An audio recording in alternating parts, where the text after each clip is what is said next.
अरे जोर से बोलिया करो। श्री वृंदावन बिहारी लाल की जय, आनंद कंद भगवान। भगवान की जय।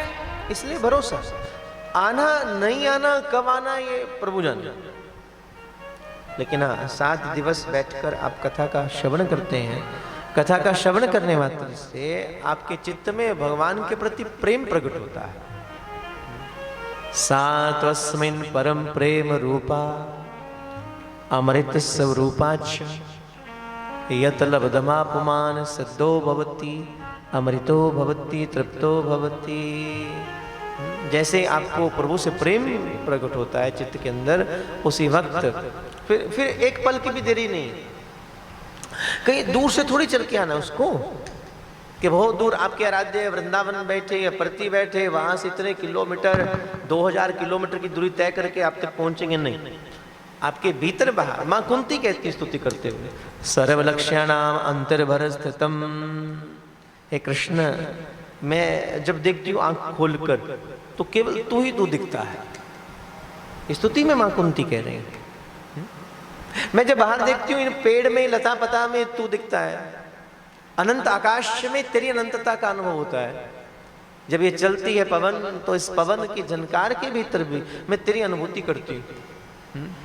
और जब आंख बंद करके अपने भीतर जाती हूँ तो अपने भीतर भी तेरे सिवा कुछ नहीं है। अपने भीतर भी तेरे सिवा कुछ नहीं है। सर्व लक्ष्यानाम अंतर बहिर्वस्थितम। इसलिए कथा नजर देती है आपको देखने की। भक्त की नजर से देखोगे तो बहुत करीब। आंख वालों ने तुझको है देखा, कान वालों ने तुझको सुना है, तेरा दर्शन उसी को हुआ है,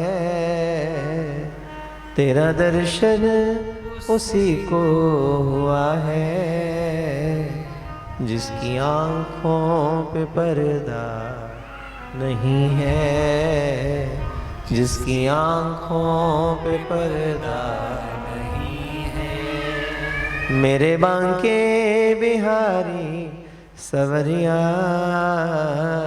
मेरे बांके बिहारी सवरिया, तेरा जलवा कहाँ पर नहीं है, तेरा जलवा कहाँ पर नहीं है, तेरा जलवा कहाँ पर नहीं है, तेरा जलवा कहाँ पर नहीं है। ये नशा जल्दी चढ़ता नहीं है, ये नशा जल्दी चढ़ता नहीं है, चढ़ जाए उतरता नहीं है, चढ़ जाए उतरता नहीं है। लोग पीते हैं दुनिया के डर से, लोग पीते हैं दुनिया के डर से, हमको जग की परवाह नहीं है, हमको जग की परवाह नहीं है। समाज में और अध्यात्म में भेद क्या है? संसार जिसको पीता वो मदिरा पी और उतर गई, फिर पियोगे फिर उतर गई। लेकिन नामरस कैसा? नाम खुमारी नानका चढ़ी रहे दिन रात, एक बार पी तो फिर नहीं उतरती महाराज। इसलिए वो कह रहे हैं ये नशा जल्दी चढ़ता नहीं, लेकिन चढ़ जाए तो फिर उतरता नहीं। जब तक कथा नहीं सुनी ना तब तक कोई फर्क नहीं, आपको संसार आकर्षित करेगा। लेकिन जिस दिन आपके चित्त को कथा लगती है तो फिर अच्छा नहीं लगता। फिर जैसे तैसे जी पहुंचता है कथा में, फिर सब कुछ छूट सकता है लेकिन कथा नहीं छूटेगी। मेरे बांके बिहारी सवरिया, मेरे बांके, सब गाओ, आप रुको, इनको गाना। मेरे बांके बिहारी सवरिया,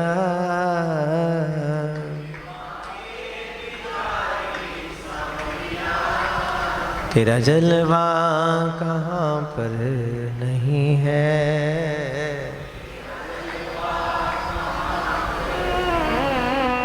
इस कथा क्या है? कथा मंडप प्रतीक्षालय है। जैसे आप रेलवे स्टेशन जाओ, आप ट्रेन को आने को समय है तो आप क्या करते हैं? वेटिंग हॉल में जाते हो।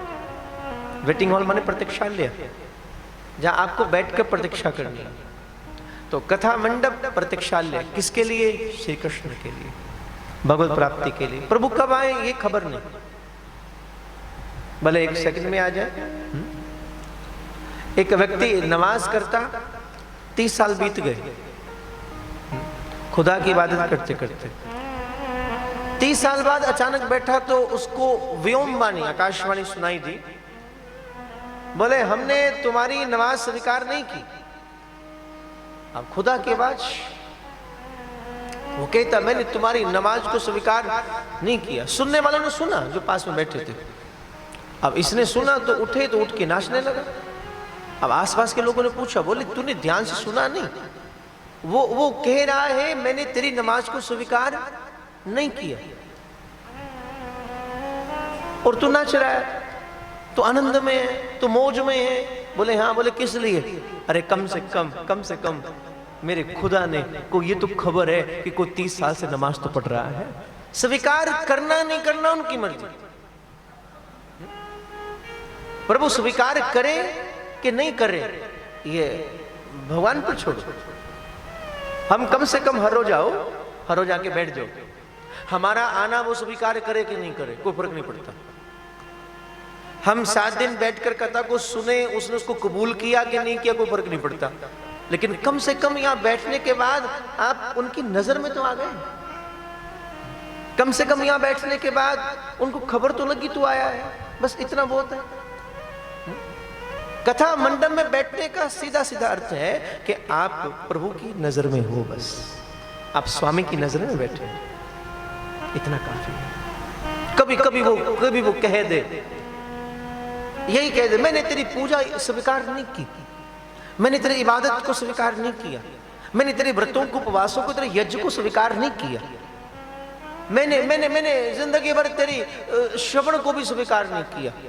लेकिन कम से कम मौज इस बात की कि तुझे खबर तो है कि मैं कुछ कर रहा था। कम से कम तुझको इस बात की खबर तो है कि मैं पूजा तो कर रहा था, तूने स्वीकार नहीं की, तेरी मर्जी। तू स्वतंत्र ईश्वर है, हम जैसे भी हैं तेरे तेरे करीब बैठे हैं बस।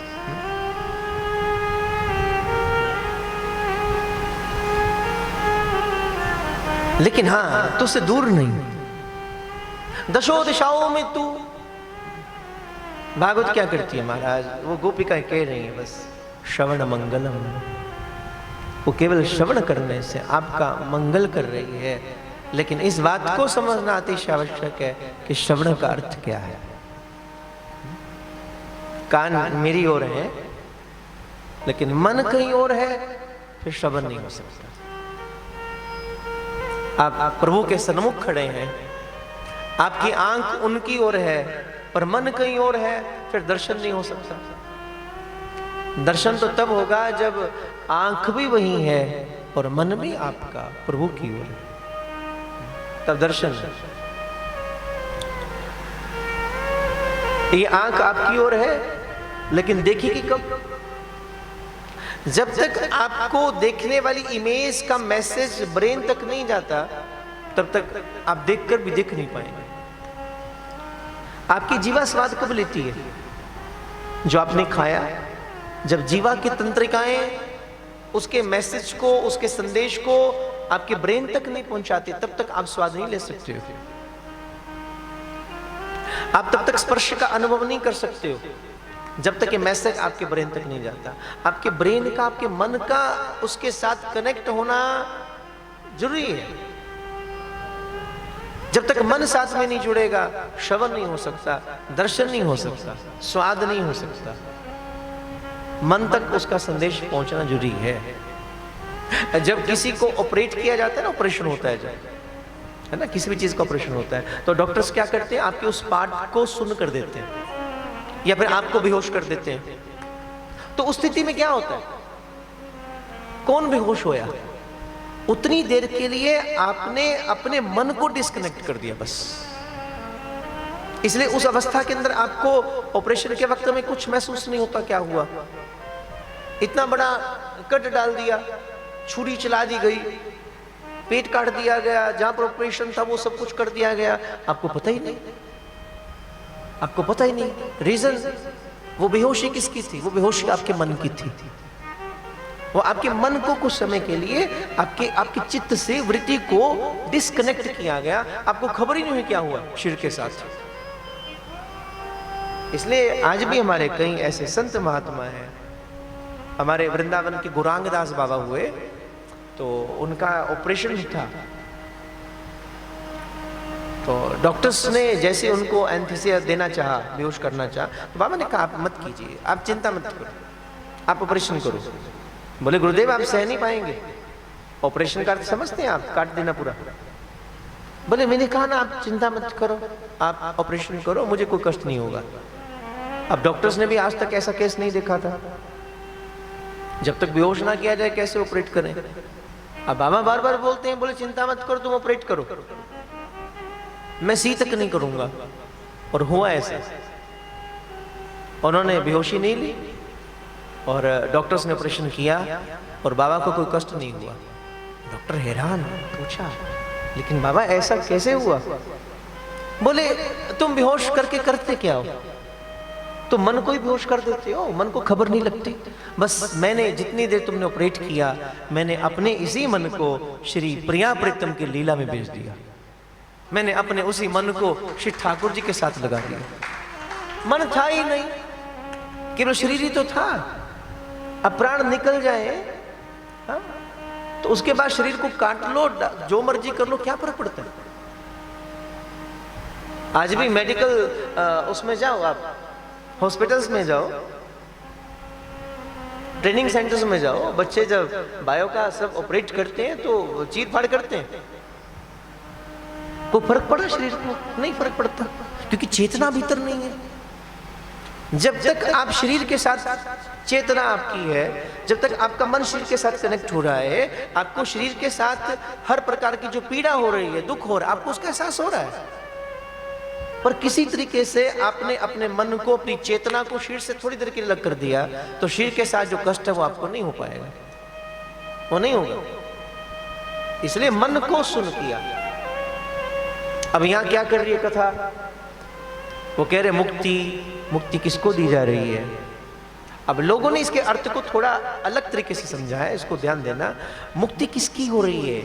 शरीर की मुक्ति की बात नहीं हो रही है, आत्मा की मुक्ति की बात भी नहीं हो रही है, मन की मुक्ति की बात हो रही है। मन मुक्त नहीं है।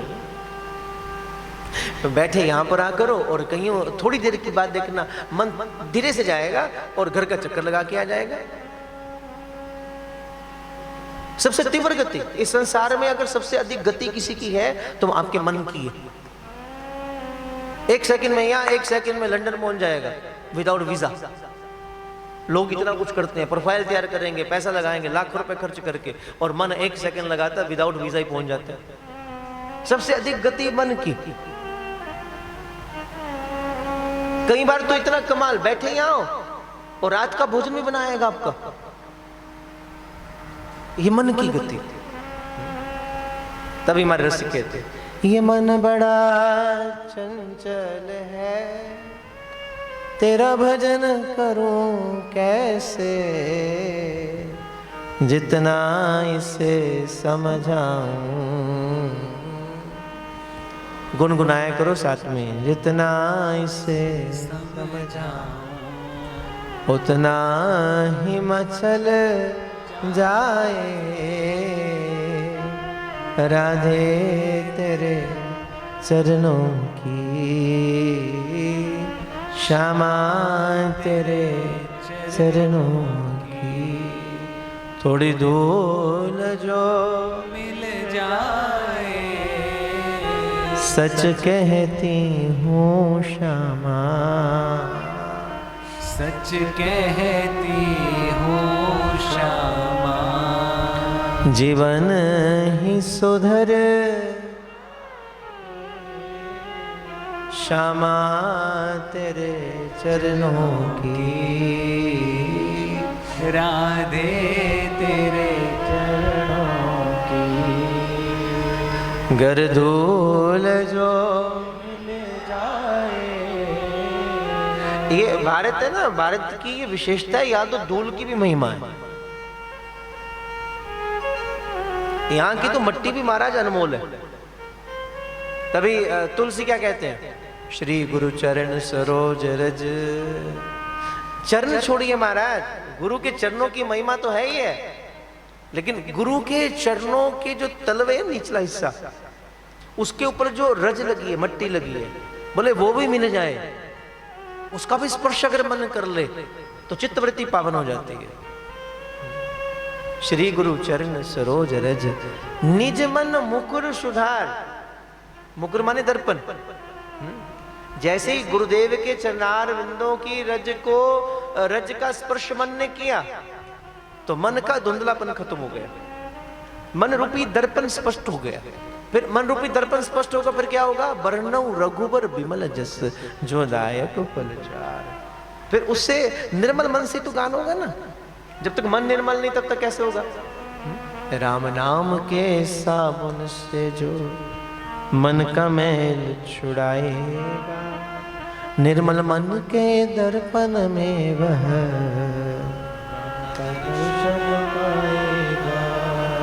गालो। राम नाम के साबुन से जो मन का मैल छुड़ाएगा। गोस्वामी ने मार्ग दिया, बोले मन को के मैल को छुड़ाने का साधन मात्र एक है, किसी प्रकार से सदगुरु के चरणार विंद की रज मिल जाए बस। चरण की बात भी नहीं। हमारे यहाँ दो चीजों की बहुत विशेषता है, एक भगवान के मुखारविंद की और दूसरे भगवान के चरणारविंद की। बार बार भक्त ललायित रहते हैं, एक बार प्रभु का दर्शन हो जाए, एक बार ये चेहरा दिख जाए, भले दूर से सही, भले दूर से सही, लेकिन एक बार झलक दिख जाए। और दूसरे चरणारविंद, जैसे तैसे हम भगवान के चरणों के करीब चले आए, करीब बैठ जाए, चलकर करीब बैठ जाए। इसे चरणों की महिमा है। मछुआरा जाता था, नदी के तट पर बैठकर कंटक को फेंककर मछलियां पकड़ता। अब मछलियां बड़ी दुखी, क्या करें, बचें कैसे। तो कहते एक दिन उस मार्ग से एक साधु गुजरा, उस मार्ग से एक साधु गुजरा, तो मछलियों ने अपनी विनती की, प्रार्थना की, बोले गुरुदेव आप साधु हैं, आप कल्याण करने वाले, आप ऐसी कृपा कर दीजिए कि हमारे ऊपर सदा खतरा बना रहता है, ये मृत्यु सदा ऊपर लटकती रहती है, हम क्या करें, कोई मार्ग बताइए, हम बचे रहे। बोले मछुआरा आता है, वो कंटक फेंकता है, हमें पकड़ कर ले जाता है।